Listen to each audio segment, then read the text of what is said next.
My name is Matt Drance, and I'm the Application Frameworks Evangelist here at Apple.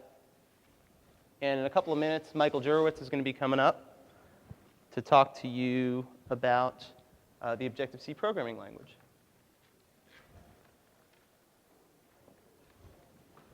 But first, I'd like to give you a quick overview of what we'll actually be discussing. So first, actually, I can't walk away. Thank you. First, I'll take a couple of minutes to talk to you about iPhone OS as a platform, as an operating system, the things that you would need to know about the system architecture that will affect you as a developer day in and day out. Then Mike is going to come up and talk to you about the Objective-C programming language, which you'll be using to write your applications. And then I'll come back and give you an introduction to the Cocoa Touch frameworks and APIs that are behind every iPhone application. Let's get started. So there are a ton of things that we could talk about iPhone OS. I just want to touch on a few of them. Like I said, there are a couple key points. There are about 4 main points that are going to affect you day in and day out as a developer. The first would be code signing. So every iPhone application requires a signature in order to be distributable onto iPhone and iPod Touch hardware. And you sign your application in Xcode, our IDE, using a certificate that you obtain through the iPhone Developer Program portal. And when you build your application, this certificate is used to apply a signature to the app, which then allows it to be distributed onto iPhone and iPod Touch, as well as being tested on that hardware. Next, iPhone OS is a single app, single process environment. And by single app, I mean the user taps on your icon, your application comes to the front, and your application is the one running application at that time. Conversely, when the user presses the home button, your application quits. It goes away. It's not suspended, it's not paused, it's not running in the background, it's gone. And the next app that's launched is the one application that's running, and your app is gone and forgotten. So what this means for you as a developer is that you'll need to take special care to make sure that your application data and state are always preserved, because that home button can be pressed at any time. And when the user launches your app again, they expect to pick up where they left off. So this single app environment is going to be a very important piece of the puzzle when you start making your design decisions and writing your applications. The third is sandboxing. Every iPhone application has its own sandbox, which you can do pretty much anything inside. You can create your own files, delete your own files, create directories, and we'll talk about some special directories a little later in this presentation. That sandbox is yours, and that sandbox is pretty much all you've got. So you have access to your own data, and you can read and write that, but there's a lot of other stuff that you won't have access to, like system settings, the contacts database, the voicemail from the phone application, the photo library, and other application data, of course. Now, we bridge this gap in certain places by providing frameworks as part of the iPhone SDK. So the address book framework, for example, gives you access to the contacts database. And the UI image picker controller gives you access to the photo library and the camera. So frameworks allow us to open up the sandbox in specific places. Memory is a really important point on iPhone OS. We, of course, have a very, very powerful mobile device here, but there are limits to the hardware. Now, the system, it is a modern operating system. It's got Unix underneath. We don't have swap space, for example. So what that means is, as a developer, you need to be careful about your resource consumption. And specifically, if you allocate too much memory, you will receive a warning from the system that you've effectively exceeded your boundaries. And if you don't heed those warnings, we will actually terminate your application. So memory is going to be a very important theme. Memory management and responsible use of resources is something we're going to come back to repeatedly over the course of the day in all of the rooms here. So 4 key things. Like I said, we could talk about it all day, but those are the 4 key things that we're going to keep coming back to over the course of the day. So now I'd like to bring up Mike to talk to you about Objective-C.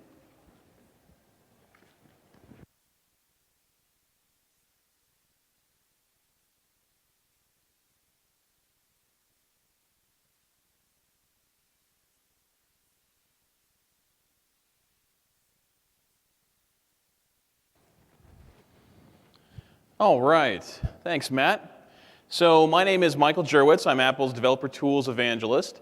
And today we're here to talk to you about Objective-C. And most importantly, to try to give you probably one of the fastest language surveys you've ever had. So we've got about 25 minutes, give or take. And we're going to teach you the wide swath that there is to know about Objective-C. So strap in and let's get started. So to really understand where Objective-C comes from as a language, it's necessary, I think, to understand sort of the development of object-oriented programming in the first place. So let's rewind a bit, if we shall, to 1979 with this guy. This is Bjarne Stroustrup, who in 1979 began working on something that he called C with classes. And by 1984, you had C++ that had arrived on the scene. Well, around the same time, in 1981, a gentleman by the name of Brad Cox, who had been enamored with using Smalltalk and really liked the way that Smalltalk approached object-oriented design problems, he said to himself, gee, it would be great if we could take this notation, this way of dealing with these problems, and bring these to the C language. And so, also by 1984, you see Objective-C show up on the roadmap. So really, both of these languages have been around for over 24 years. And along the way, they've each had 24 years of evolution. So Objective-C, just like C++, has had a lot of time to deal with these object-oriented problems to try to make your lives as developers easier and more manageable. But really, these two languages, at this point in their history, even back as far as 1984, diverge in the way that they look to solve a lot of these problems. So let's take a look at C++ first and just sort of see how it approached some of its basic development. So C++ is fast, but it's static. So you've got static function dispatch, mostly compile time decision making, and really not a whole lot of runtime flexibility when it comes down to it. You know at compile time exactly what's going to be called, when, etc. So if we have some sort of method like an employee and we want to raise his salary, we know exactly where in our binary that function can be found, and at compile time we know that that's the class and that's the function that we're going to be calling through to. So now Objective-C, by contrast, is really dynamic to the core.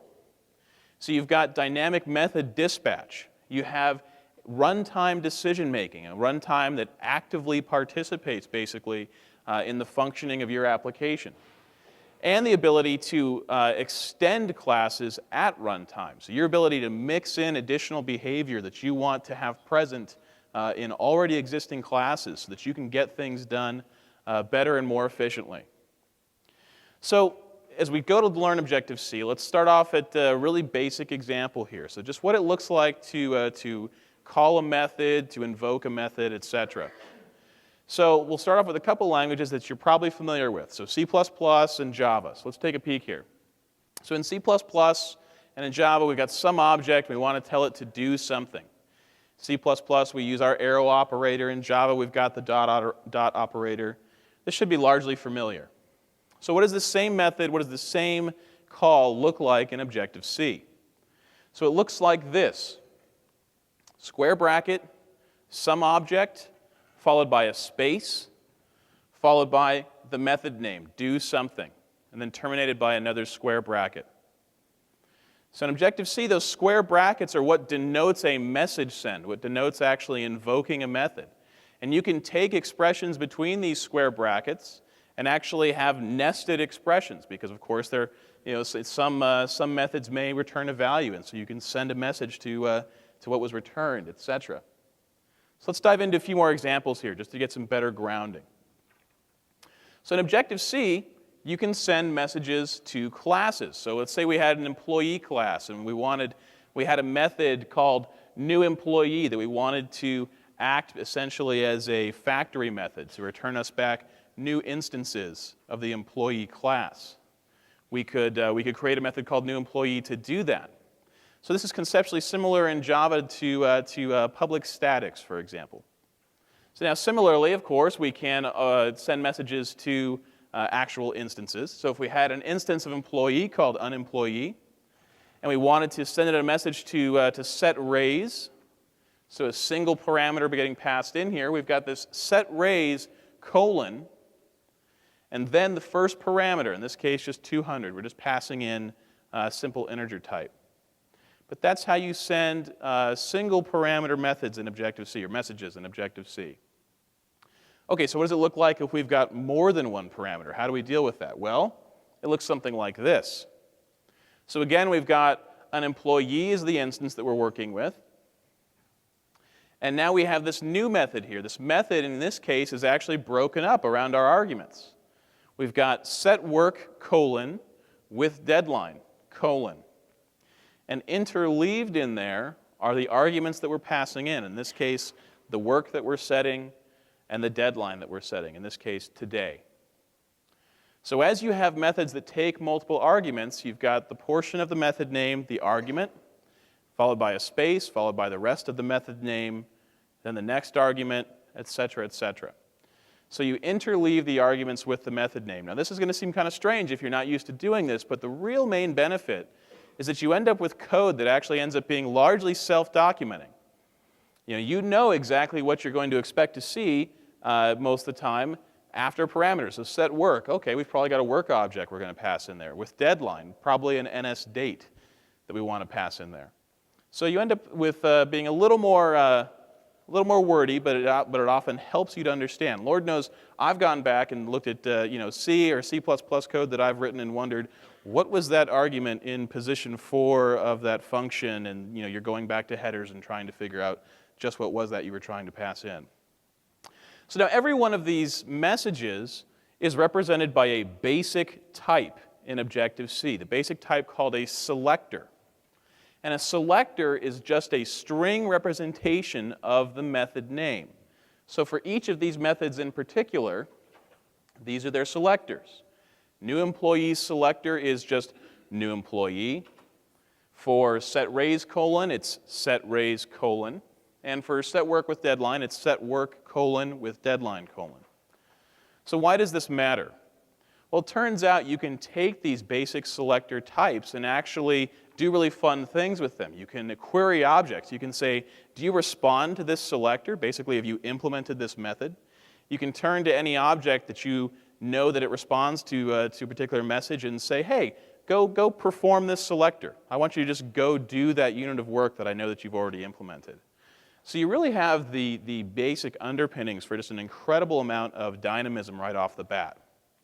So now with these selectors, let's take a look at just how method dispatch actually works. What does the runtime do as it's working with your application and with the methods that you've defined? So to do that, we're going to start off with a selector called first name. And we're going to start off with a pretty simple class hierarchy. We've got an employee that is a subclass of a person, and a person that's a subclass of NSObject. An NSObject is the base class in Objective-C. It's defined in Foundation, which is what Matt will talk about a little bit more later. But it's the basic object that defines all of the common behaviors that you'll find throughout the system and throughout the runtime on an object. Another thing to take away from this class diagram here is that Objective-C is a single inheritance language. So in most cases, being single inheritance probably avoids a whole lot of headaches that you might otherwise encounter with multiple inheritance. Okay, so we've got a first name, this first name message.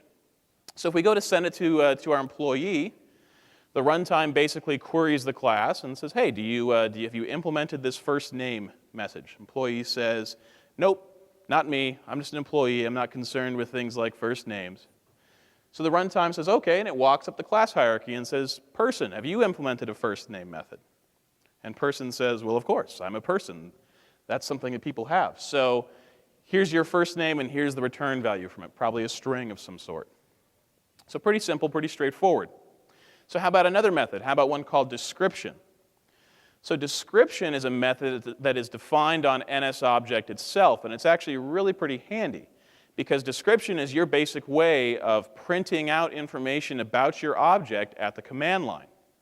So by default, the simple implementation of this just prints out the address of the object. But you can override this message in case there's particular state that you want to print out. So that as you're debugging or doing something similar, you have the opportunity to provide more state with logging. So let's see what happens here. So we send description to employee. In this case, employee hasn't actually implemented any custom version of this, so the runtime walks up the hierarchy, asks person, hey, do you respond to description? Person says, nope, I don't have any custom implementation either. The runtime walks up to NSObject, and of course, NSObject has its base implementation and would return a string for the command line, basically, that just prints out the address that that object currently has.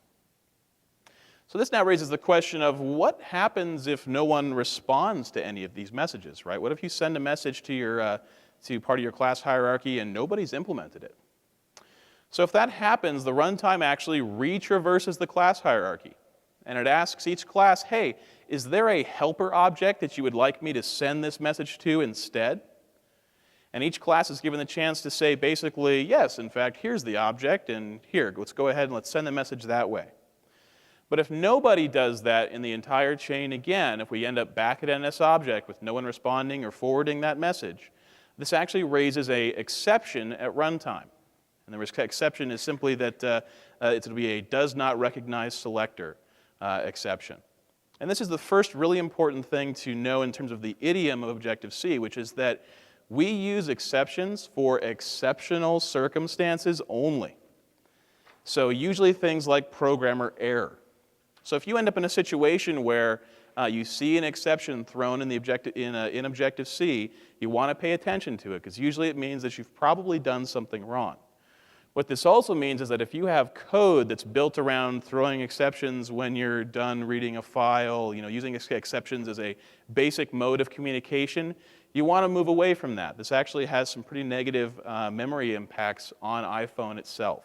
So try to move away from those kinds of models if you have existing code that does that. Okay, so a bit of trivia as well is that this actual forwarding mechanism is so powerful that we use it to help enable a technology on Mac OS X called distributed objects, which basically gives you a client-server interaction with you that you can develop in your own code. So there's some pretty cool things you can do with message forwarding. All right, but let's go ahead and let's create a class. We know a little bit about how messages are sent. Let's see what a class declaration actually looks like. Okay, so we're going to start off with that person class. So this is the beginning of that declaration. The first thing we've got here, you'll notice, is this @ interface. So if you've come from a Java background, put what you know about interfaces aside for a moment. This little keyword right here is simply how we tell the compiler that this is the beginning of a declaration of a class. So we start off with @ interface, followed by the name of the class that we want to implement, in this case, person. Then we've got a colon, followed by the name of the class that we're subclassing. In this case, we're just subclassing NSObject, that base class in Objective-C. You've got a curly bracket, followed by the listing of instance variables that you want to have available to you, or member variables. So we've got three things here. We've got an NSString, an integer, and an NSMutable array. So NSString is the string type in Objective-C. NSMutable array is basically just your array type in Objective-C where you can actually change the values in it. It's mutable. Now, if you've ever wondered what the NS on the front of it is, the NS actually stands for next step, which of course is a company that did quite a bit of work with Objective-C. You might have known that that was the company, of course, that helped bring Steve back to Apple when it was acquired by Apple. So you'll see a lot of the vestiges of the framework still in the actual names of the classes themselves. Okay, so we've got our instance variables there. So let's take a look at some methods here. So below that basic declaration, we have the listing of methods that you want to have available to you as part of your class. So let's see here. We've got all of these things to work with. Let's take a look at the first two to begin. So you'll notice that the top line begins with a plus, and the bottom line begins with a minus. So what's that all about? Well, in Objective-C, the plus is how you denote that that method is a class method, a method that you intend to only send to the class itself, not to an instance. So in this case, that person with name, we're intending to basically be a factory method. We're going to send that person with name to our person class only, and presumably it's going to turn around and hand us back as a return type a person object that we can begin to work with. So now what's in parentheses right after those pluses or minuses are the return types for the message. So person with name returns a pointer to a person object, whereas init with name returns an ID. So ID is the basic object type in Objective-C. So you can refer to any object in the runtime via that ID type. Okay, so both of those take a single parameter. You'll notice we've got a colon, and then in parentheses we have the type of the parameter that we're expecting, in this case an NS string, and they're both taking names. So it's just so we can set up a person and return it right away already with a name initialized for us. All right. Now we've got some other basic accessors here. We've got an integer getter for age, as well as a setter for age. You'll notice that our getter isn't preceded by get. So it's convention in Objective-C just to use the name of the instance variable directly, as opposed to preceding it with the word get. If you precede it with get, it actually implies some different semantics for how you intend people to access that, that variable. So you'll see this as convention, and you'll want to follow it just as you sort of work with the community and see the code that's out there. All right. And after your method declarations, you've got an at end. And that just tells the compiler, all right, I'm done declaring the class. Now let's move on to implementation, essentially. So let's do that. Let's move on to our wonderful implementation. So Objective-C, just like C or C++, is a header-based language. So all that declaration we just did, we presumably would have been done in a .h file. And now in our implementation file, we do that in a file that ends in .m. So that's the implementation file suffix, basically, for Objective-C. So the first thing we do is pound import our header. You'll notice this is different from pound include. So pound import actually does sort of some free if-defing for you, if you will. It's smart enough to try to make sure that you don't include the same header file multiple times. And if you've ever done that with C or C++, you know how hairy that can be to sometimes go through and fix. So pound import followed by at implementation, and then the name of the class that you plan on providing the implementation for. Then in the middle, basically between that at implementation and the at end, will be where you actually implement those methods that you declared in your header file. So let's take a look at what those actually look like. Let's start with our constructor, our basic init method, where we plan to set up the state for any new instances of our class. So we see, first of all, the method is preceded with a minus sign, so it's an instance method. The return type is ID. We plan on just returning an object from this method. Okay, so the first thing here, we have an if self equals super init. So a couple keywords in there for us to talk about. So self. Basically, self is the same thing as this. It's your way to reference your own instance directly, your self-referential keyword, basically. Super, of course, as it might sound like, is your superclass. It's your way to refer to your superclass so it can do anything that you might need as you pass messages on up the chain, up the hierarchy. So the first thing we do is we basically give our superclass a chance to initialize itself. We say, all right, you might have some own custom code in the superclass, so hey, run your init method and return us the value. And the reason we actually do this in the if statement, and the reason that we actually are doing an assignment right there, is that if our superclass has any problem in initializing itself, it will return nil or 0. So what we do right there by doing that assignment is make sure that we actually still got back a valid instance. Now, that being said, it's incredibly rare, but it's just good convention to sort of stick to that particular convention. All right, then we've got, within that if, basically this setup for our instance variables. So we assign a value to name as well as parents. So name, you'll notice, has this @ sign followed by quotes and then new person in there. So that's how you basically declare string literals in Objective-C directly in your source. So an @ sign followed by quotes and the string in there that you want to actually use. our parent's instance variable, we're assigning to it an NSArray, and you see we have NSArray, alloc, init.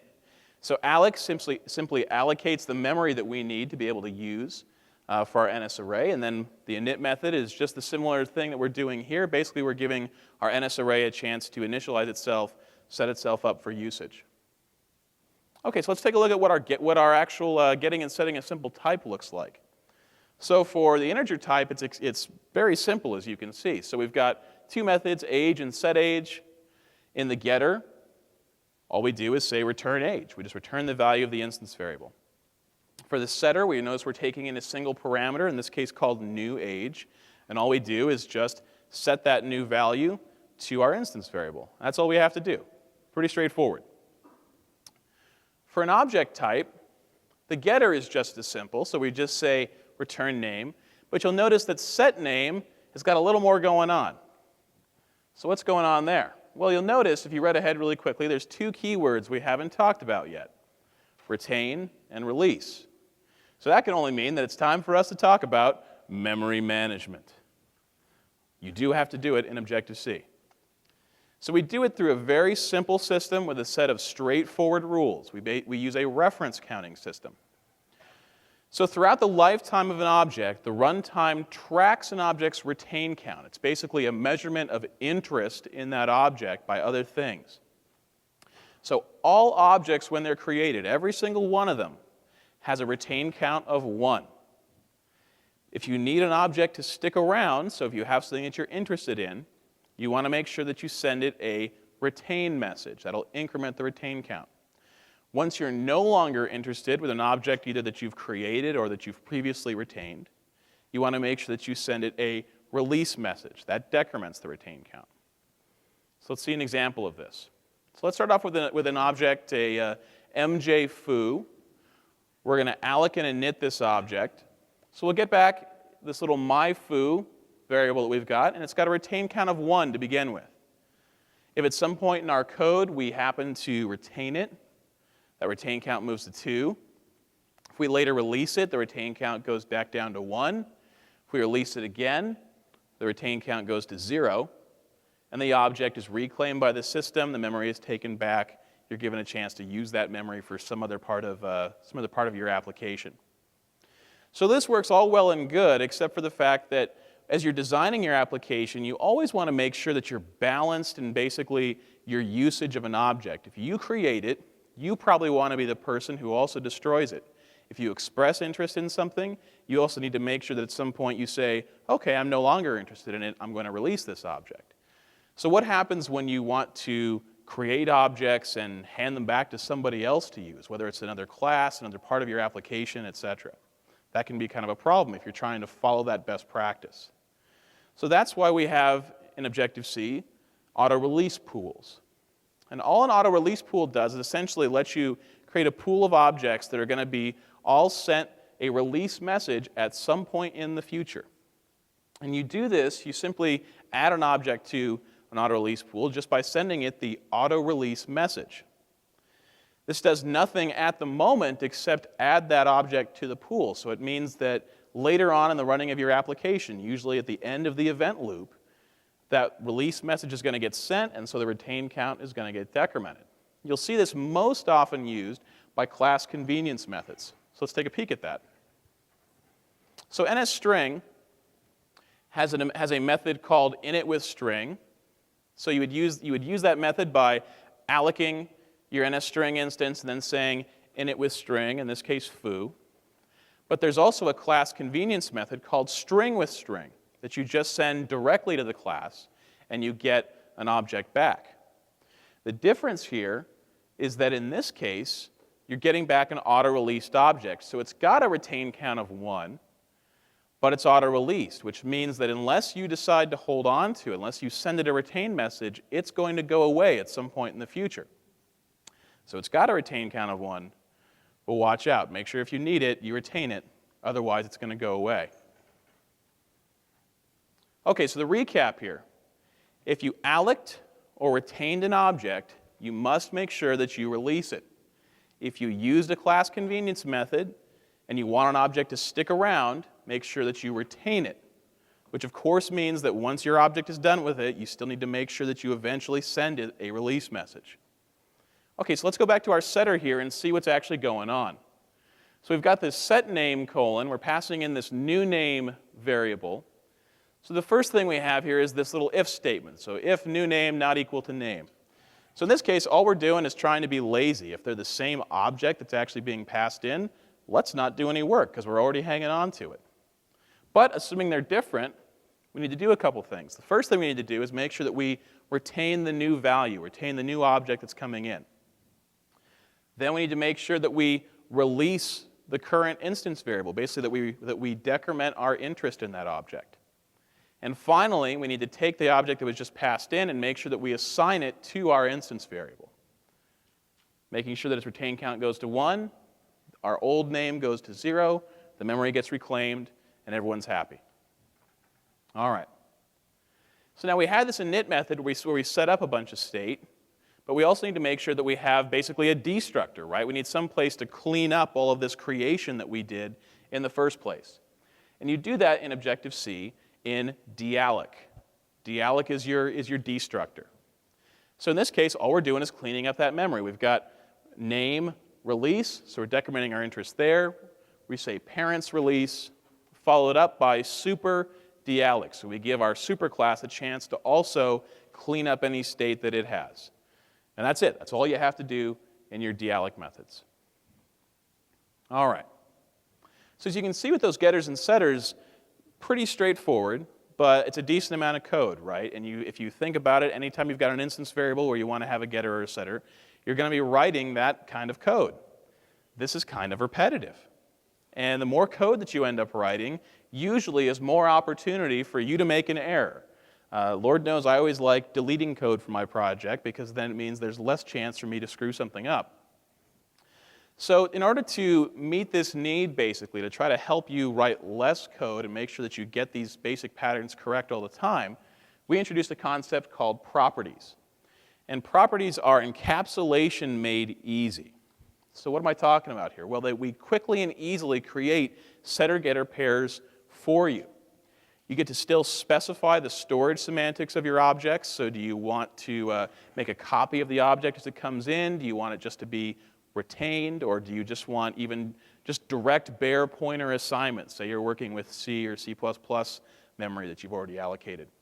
And they're still easy to override for your own custom behavior. So if you have custom tasks or methods that you want to be called in these setters or getters, they're really easy for you to add that kind of behavior. So here's what properties look like. So you start off with the @property declaration. Then in parentheses, you've got a comma-separated list of attributes, followed by the type of the variable, and then by the variable's name. So you have control over mutability, so whether you want something to be read-write versus just read-only.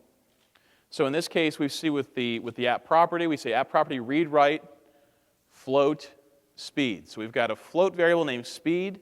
Because it's read-write, we're going to have speed and set speed as methods that we can use at runtime. You also have control over memory management, as I talked about.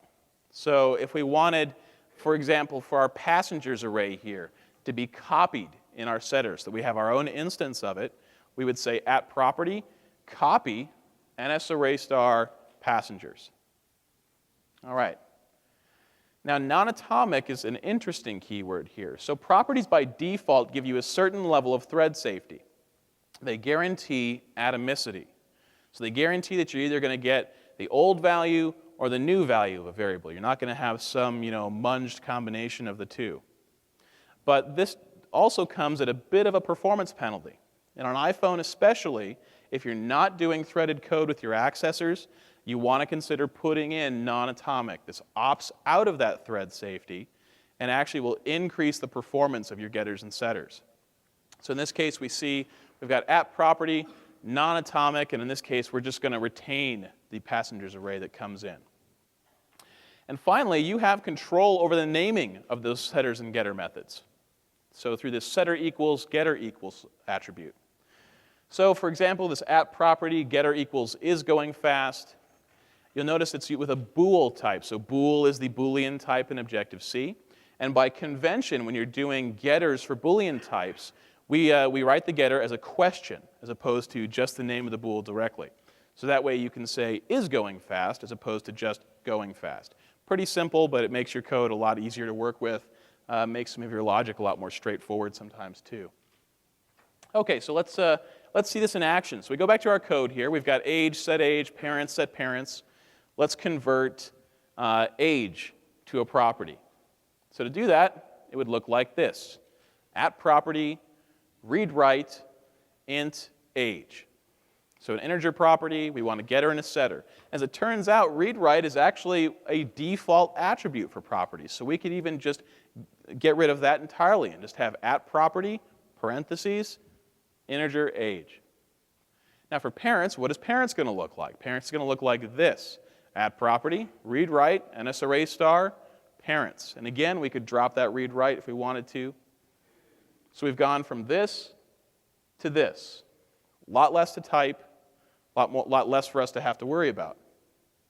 Now as we go over to our implementation, we need to make sure that we basically tell the compiler to synthesize the accessors for us, to create those accessors. And we do that using that @synthesize directive that you see. So in our implementation block, we just say @synthesize, name of our property, comma, name of our other property, and we just terminate it with a semicolon, and that just tells the compiler, hey, look at my header file, you've seen how I want these accessors to work, now please generate the code for me. So all those accessors that we previously wrote, that I showed you, we can just delete them. They can go entirely away, and you can just have that one line of declaration in your source. Huge savings. But let's say that we wanted parents, in this case set parents, to actually have custom behavior. We wanted to do something special with it. So how do we get the compiler to use that? Well, all we need to do is just implement that method in our source code. The compiler will notice that, automatically pick it up, and make sure that it's used. Just that simple. So in this case, for example, we want to make a mutable copy of our parents array. So if somebody passes in an NS array star, we want to make sure that it gets converted to an NS mutable array so we can potentially work with it. So we can add and remove values. And if we just wrote that, we'd get it, that custom behavior in our application. Okay, a couple more things that are important in Objective-C to know about, because you'll see them a lot in UIKit, but we're almost done here, at least for the Objective-C part. So the first is categories. So categories let you mix in your own behavior at runtime with existing classes. So this is different from subclassing. If you still want to modify behavior or add storage, subclassing is still what you want to do. But what categories let you do is just dynamically mix in this new behavior. So let's say on an NS string, we wanted to define a new method called rote13 so that we could just do like some basic rote13 encryption on the string, right? Take the string, rotate the characters 13 places, give it back to me. And let's say we wanted every string in our application to be able to potentially respond to this message. So we could add that by declaring a category on NSString. So somewhere in our project, we'd want to have an implementation file where we said @implementation, NSString, and then in parentheses, just a name for our category, whatever we want to call it. And then all we do is implement the method. Follow it up with an @end. When you compile your project now, you'll be able to use that rote13 method on any NS string in your entire application. Really pretty powerful. Okay, the last thing here is protocols. So I mentioned earlier that Objective-C is a single inheritance language, but it's pretty common when you're working with object models to want to at least have ways in which objects agree to talk to each other, or at least ways in which objects are defining the same or similar types of behavior. So we like to think of protocols as sort of multiple inheritance via specification. So what do I mean by that? Well, a protocol is basically just a list of methods. And classes can say that they conform to a protocol. They can advertise this, and then all they have to do is just make sure they've actually implemented those methods. And if you're used to interfaces in Java, this is really just an identical concept. So let's say, for example, that I had a protocol called my protocol. I would declare it in a header file as such, so @protocol, my protocol. Then just a list of methods. In this case, foo, it takes an integer, bar, which just returns a float. And if somebody else wanted to conform to my protocol, here's what they'd have to do. First, they need to make sure they import the header file where I declared that. And then you'll notice next to their class declaration, in those little angle brackets, they just have the name of my protocol. Now what this will do is this will make sure the compiler checks to see that you've actually implemented those methods. And then in your implementation file, all you have to do is just provide your own implementation. So what are the common places where you see this? Well, you see this a lot with things like UI table views. So they have basically a data source protocol, a way in which if you hook yourself up and say, hey, I want to be the data provider for a table view, then there are a set of methods that the table view expects to be able to call on your object, basically to say, how many objects do you have? Here, can you give me a cell so I can put this on the screen? Give me information about your object, etc. And all of this is handled through protocols. You'll see these a lot in UIKit. All right, so this has been your world tour of Objective-C. At this point, I want to hand it back to Matt to try to dig deeply into the frameworks on Cocoa Touch and give you an overview on that.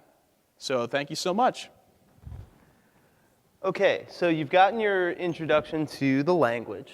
And so for the next half hour, I'm just going to give you a quick overview of effectively what we'll be talking about for the rest of the day, which are the APIs, the frameworks that you'll be using to build your iPhone applications. And we call those frameworks collectively Cocoa Touch. Cocoa Touch has two main pieces to it. The first piece is what we call Foundation. Foundation has your general object wrappers, your strings, collections, data structures. It also has system services like file I/O and networking. And it's important to note that the Foundation framework on iPhone is a subset of the Foundation framework on the Mac. So everything you learn here as an iPhone developer will be directly translatable, directly portable over to the Mac if you start playing around with Mac programming. Likewise, if you've done some Mac programming already, a lot of these fundamental concepts and classes and APIs that are in the Foundation framework on the Mac also exist on iPhone. And then at the higher level, the second piece is what we call UIKit. And UIKit is what it sounds like. It's the UI kit. It handles your event handling, the graphics and windowing, and your text and web management. Basically everything that shows up on the screen and interacts with the user is managed and provided through the UIKit API. So we're going to quickly go over these two frameworks and what you should expect from both of them, and we'll go into further depth throughout the rest of the day in the additional sessions. Let's start with Foundation. So there are a number of APIs. Foundation is a huge API. It's a huge framework. It's got a lot of things that it does for you, but there are a few things I want to call out this morning because you're going to see them repeatedly, and it's important that you get an introduction here this morning. The first, of course, would be strings. You saw some strings in Mike's code examples. Strings are represented by the NSString class, and this is what a string literal looks like. The only thing worth noting here is the @ symbol there preceding the quoted string. So that identifies an Objective-C string literal. So it's not the same as a C string. It's got that @ symbol up ahead there. And we also have constructor convenience methods for NSString, so string with format here, so you can see that we support printf formatting. So the string here would evaluate to 24 tech talks. We also have a ton of convenience methods, not just in NSString, but throughout all of Foundation. So here's a couple of examples here. I've got a string that represents a path, and I send the string the path components message, and it returns me an array of all the pieces of that path. So I don't have to go through the trouble of parsing that string out for the / and doing all of that work. Single call, single line of code to conveniently get all the pieces there, as well as the last path component message, which is another API on NSString that just gives us the last piece, basically the file name. So there are a lot of things peppered into the API here because of its maturity that help you save a ton of time here and there. Another one is string with contents of URL. It's a single call, single line that you can actually go ahead and potentially pull a string out from a remote source or from a file.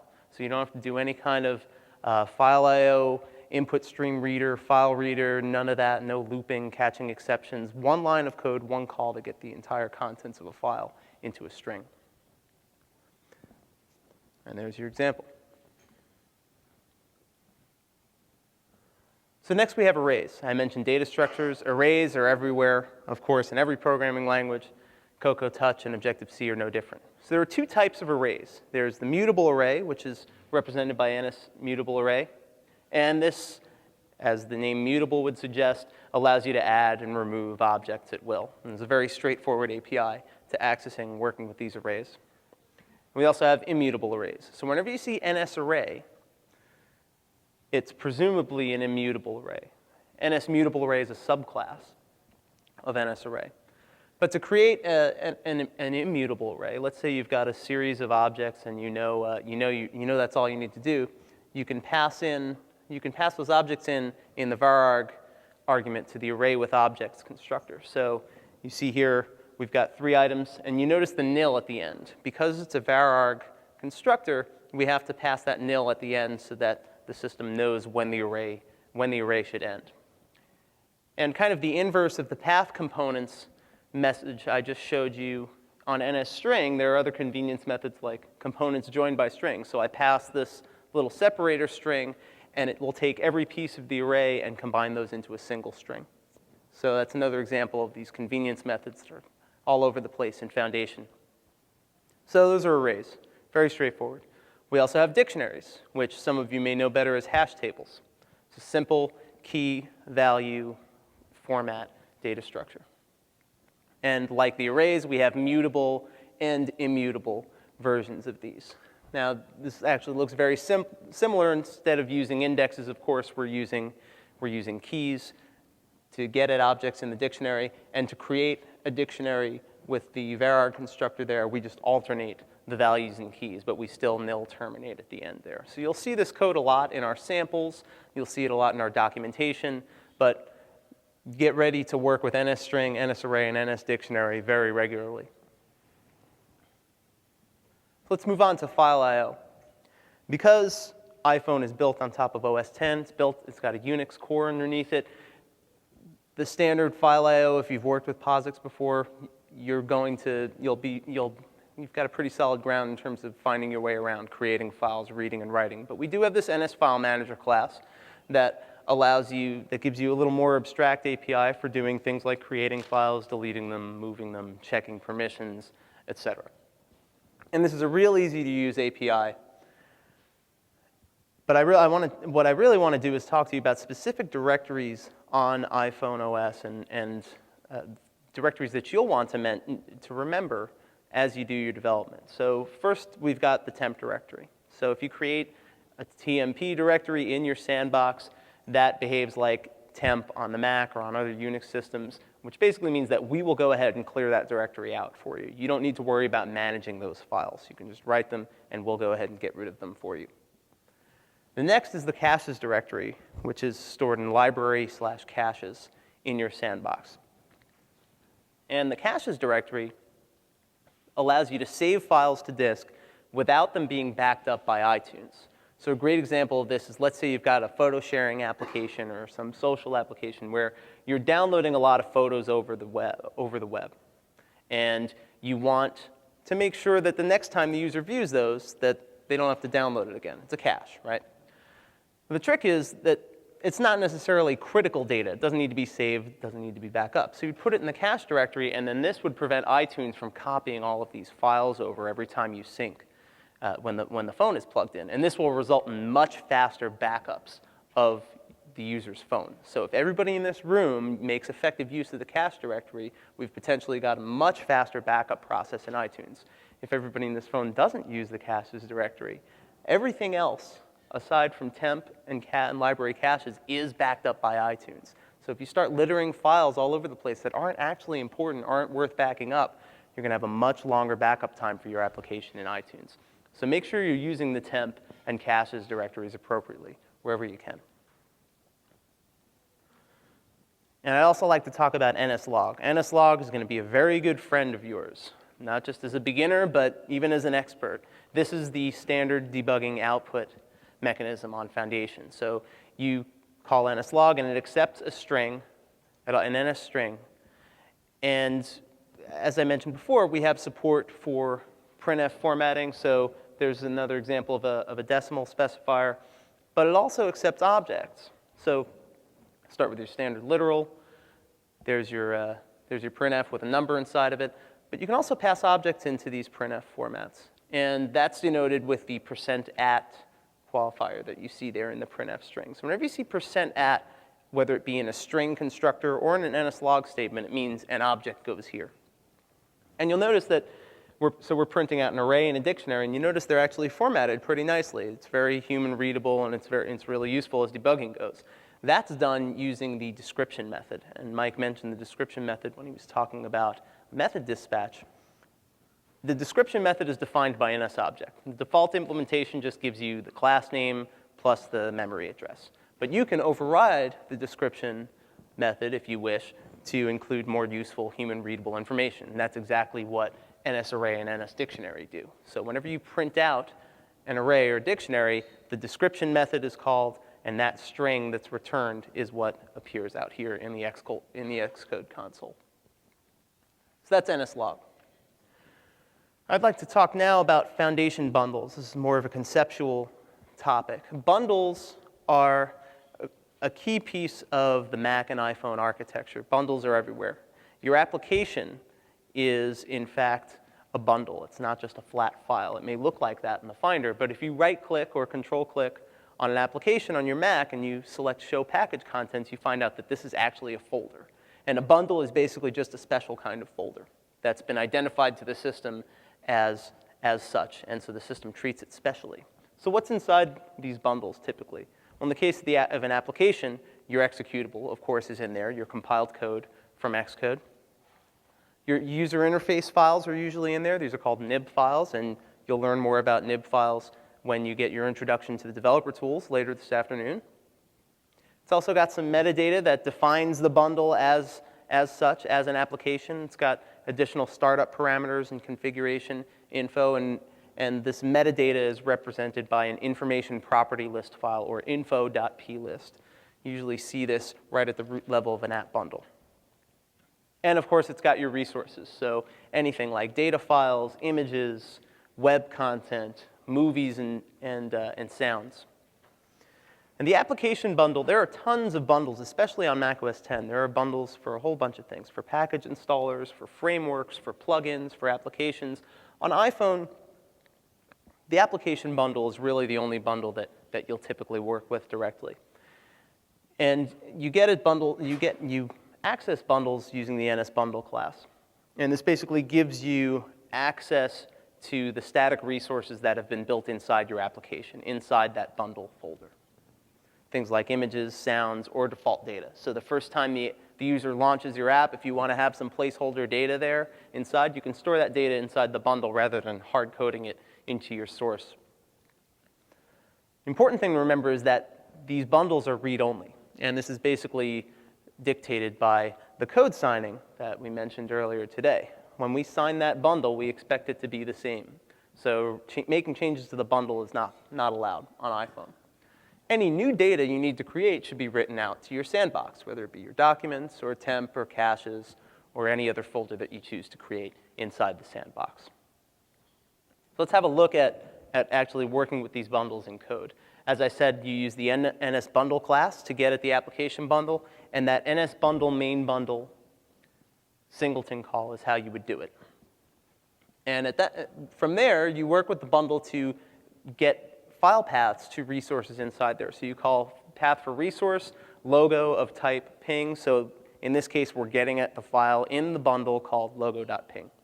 And then we go ahead and create a UI image object representing that ping file. As I mentioned, resources could be anything. It could be images, could be sounds, movies, web content, data files. It's all the same from the bundle's perspective. So in this case, we're loading a SQLite database. And this is a good time to mention that we have SQLite 3 included on iPhone in the iPhone SDK. So it's down there. Once you start working with the tools, it'll be in the user include section of your iPhone OS platform. And so SQLite is an option for you for data persistence. But from the perspective of the bundles, from the foundation bundle, a resource is a resource. So you use that same path for resource call to get at data files that you would use to get at images, movies, sounds, etc. So that's file I/O and bundles, pretty straightforward. I'd like to now talk about networking. And networking is actually pretty straightforward too. There's not a lot to talk about here. Again, it's a Unix OS, so you've got standard sockets underneath. We have some high-level C APIs called CF Network and CF Socket. That CF stands for Core Foundation. We're not going to talk about Core Foundation a whole lot today, but Core Foundation is basically the C analog to the Foundation API, the Objective-C Foundation API. So CF Network and CF Socket are a C API provided by us that let you do network programming. We also have the POSIX headers if you're more comfortable working with those. We also have some higher level APIs like NSURL connection. So NSURL connection makes it very easy for you to just create an HTTP connection to a server somewhere. So you don't have to do you don't have to open the socket manually and set the port number and all this other negotiation stuff. You just create your URL connection with the URL that you know you need to hit. And we basically will give you an asynchronous workflow where we'll call you back as data becomes available. You can handle redirects and all these sorts of things. So it's a much easier way to work with web-based content, which I suspect a lot of you will be doing. We also have an NSXML parser class, which is a real basic XML parser that calls you back as it starts parsing through all the nodes in your XML data. And of course, we also have Bonjour networking built in. And Bonjour gives you zero configuration discovery of peers on a given network. It's not a substitute for TCP/IP. It's not a protocol. It's actually built on top of TCP/IP. What Bonjour does is it provides an abstraction that allows you to very easily find, like I said, other peers on the network without having to worry about the network topography or any kind of handshaking. It basically makes peers easily available to you. So an example visualized. Let's say you're writing a game and you have 3 people on the same network running your game. Somebody decides to host a game. Your code could broadcast a Bonjour service with a name that you specified, so in this case it's foo service. And then the other 2 clients can go ahead and look for somebody who's hosting the game. And so your client code would basically just ask Bonjour, is there anybody out there hosting a service with this name? And if the Bonjour stack returns yes, at that point you get the address of that peer and you just make a direct network connection yourself. So again, it's not a substitute protocol. The communication side of it is still based on sockets, but what Bonjour does is it just allows you to very easily locate the service or the peer that you're looking for. And this is a big deal for games and for social applications as well. So these clients would need to be on the same network, the same base station, same access point, but we actually have what we call wide area Bonjour support in macOS 10 server, which allows you to specify a domain name, a server that you host, that allows this same zero configuration discovery over a wide area network, as long as all the clients are querying. It's you can think of it as a sort of a DNS situation, so that Bonjour can be available beyond a specific subnet. So Bonjour is a big part of the networking puzzle and a key feature that makes iPhone connectivity much easier. So that's it for Foundation. As I said, Foundation's a huge API. We could talk all day about it. But those are the things that you'll probably run into the most as you get started, and the things that you will most likely be taking advantage of as an iPhone developer. Now I'd like to talk a little bit about UIKit. And we're going to spend most of the day discussing the UIKit frameworks and APIs. Well, let's start with a quick introduction so you know what to expect this afternoon. So of course, UIKit has a rich library of buttons and controls. Basically, all the buttons, all the controls that you've seen elsewhere on iPhone and other third-party apps in the Apple applications, they're all there, and they're all easily accessible either from code or from Interface Builder, as Mike will show you this afternoon. We've also got some classes for displaying specific content like image views, make it very easy to blit an image to the screen, and there are multiple display options for you to change how it's scaled to fit the boundaries and whether or not you respect the aspect ratio, so you don't need to worry about any of that math. You basically just set a flag and we'll go ahead and do it for you. We also have web views. So the UI web view class allows you to take anything that's displayable in Safari on iPhone and put that right inside your own application. So again, anything that Safari on iPhone is capable of displaying can be put inside a UI web view in your application. So let's say you've written a web app for iPhone in the last year or so, and you want to reuse some of that content inside your application, you can absolutely do that. Or alternatively, maybe you've got an application that will occasionally point users to a website where maybe it's a news feed and you want to have that content viewable by them quickly and easily. Rather than open the URL explicitly and pass them off to Safari and thereby quitting your application, you can just pull up a web view and display that content in line so that the user can read the content, send it away, and then be back inside your application without any changes back and forth. So web view is a very powerful feature in UIKit. So I'd like to take the rest of the talk to introduce you to some of the key design patterns that will both define the decisions you make and the steps you take in your application development. They also define the decisions we've made in terms of building the API that you guys will be using. And the all-encompassing pattern here is model view controller. Anybody who's written applications before, I'm sure, is familiar with this pattern. Basically, you have your model code, which contains your data management and your business logic. And that's explicitly separate from the view. The view code is what presents this information to the screen. And standing in between these two, we have the controller. And the controller is your code, your logic, that both enforces this division between the model and the view, but it also acts as the middleman. So if something changes underneath in the data model, it's the controller that will make the change up through the view so that you can reflect those changes on screen. Likewise, if there's interaction with the view, the user taps on something, drags, that feedback will be sent through the controller layer to make the appropriate changes to the data model. So MVC is, as you'll see, the defining pattern that goes into all the APIs we've created, and it will definitely influence the steps you take as an iPhone developer. Your foundation code is going to play heavily into the model portion of this. Of course, the UIKit view library will comprise the view piece. And this is worth mentioning. In a lot of other disciplines where MVC is prominent, the whole controller thing, it's kind of nebulous and fuzzy, where we say, yeah, you should do MVC, but the controller part of it is just write some code, and it's up to you, and good luck. Now, we actually have explicit controller classes on iPhone, and we call those view controllers. They're part of UIKit. And actually, the first of our 2 UIKit sessions today will be talking heavily about the role of view controllers and how they're going to dictate your own design in your iPhone applications. So MVC is the umbrella pattern here, if you will, and I want to talk about a few specific pieces that kind of contribute to that idea. The first is target action. Target action is very simple in nature. It's really what it sounds like. You have a target, which would be an object that's going to respond when a control is interacted with, a button, for example. And then you also have an action, which is to say what's going to be done, what's going to happen when this control is hit.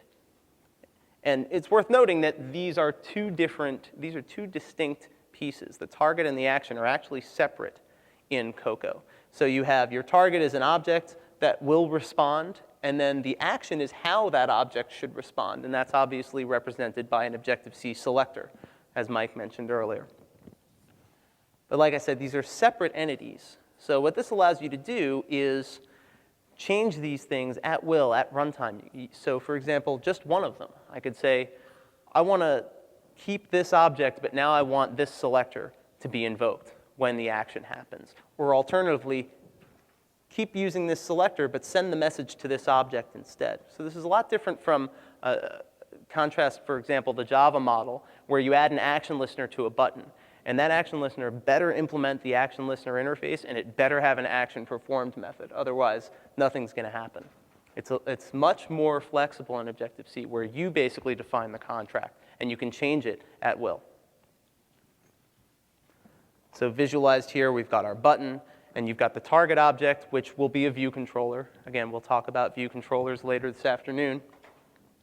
And the user taps the button, and the action, the selector, is invoked on the target. Now let's talk about notifications. Notifications are everywhere on iPhone, they're everywhere on the Mac as well.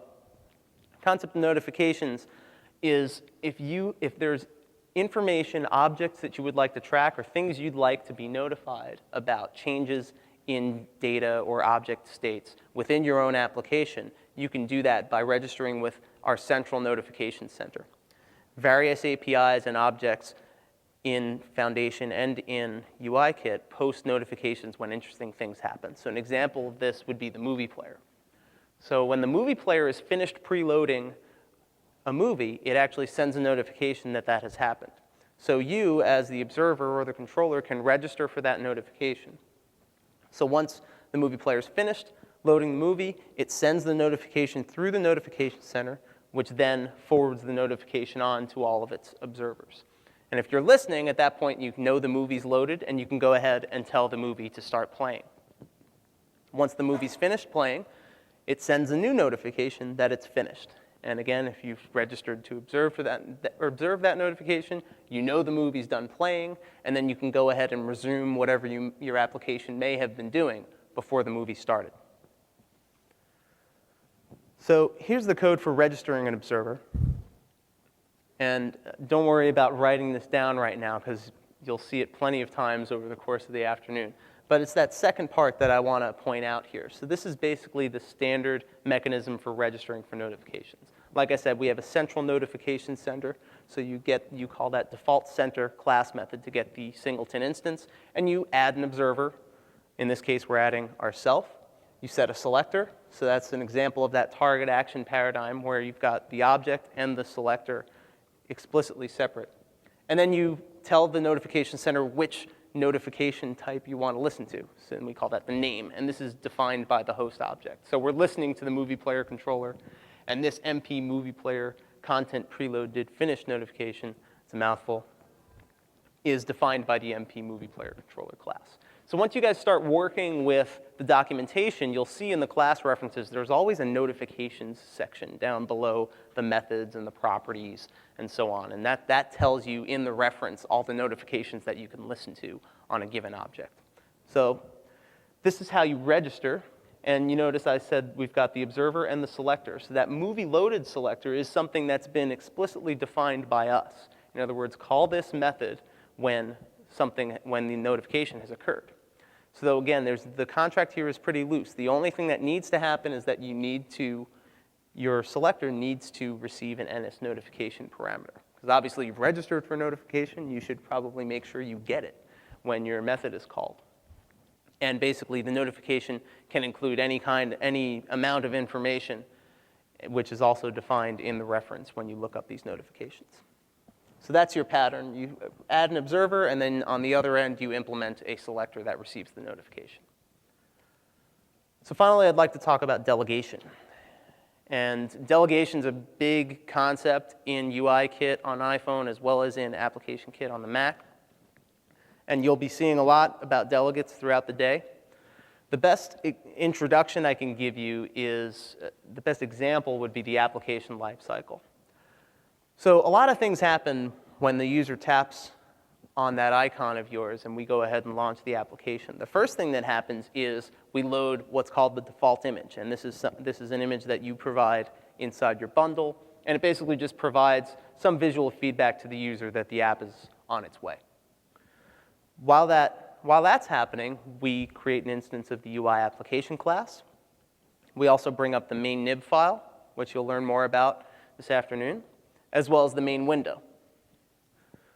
We also create an instance of the application delegate. And what the application delegate is responsible for is, among other things, bringing up the initial user interface and actually putting it on the screen. The application delegate is what's responsible for a lot of these pieces of the application lifecycle. So the delegate's a custom class that's written by you, and it conforms to the UI application delegate protocol. There's that protocol word that Mike introduced you to earlier.